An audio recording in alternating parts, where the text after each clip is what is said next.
কথা বলি, আমি বারাসাত শহর তৃণমূল আইএনটিটিসি সভাপতি হয়েছি 6 মাস হলো, এই চলে যাওয়ার আগে। আমি ইউনিয়নটা বহু আগে হয়তো দেখাশোনা করতাম, কিন্তু ইউনিয়নগুলো তাদের একটা কমিটি গঠন করা আছে, যে বারাসাতে আমাদের যশোর রোডটা বাদ দিয়ে মানে 6খানা 7খানা ইউনিট আছে, সেই 6খানা 7খানা ইউনিটে তাদের নিজস্ব কমিটি আছে, প্রেসিডেন্ট আছে, সভাপতি আছে, তারা ইউনিটগুলো চালায়, আমরা তাদের মাথার উপরে বসে আছি।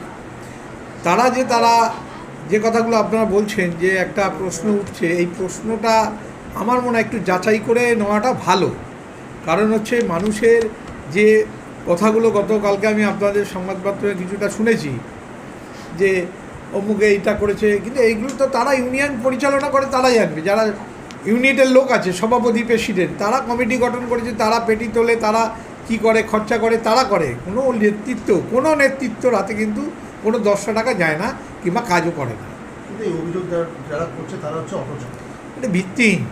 আপনি তাকে জিজ্ঞেস করবেন যে ছেলেটা অভিযোগ করেছে সৌমেন আচার্য 10 টাকা খেয়েছে কিনা, 10 রুপিস, 10 টাকা কোনো অটো চালক, টোটো চালকের কাছে খেয়েছে কিনা।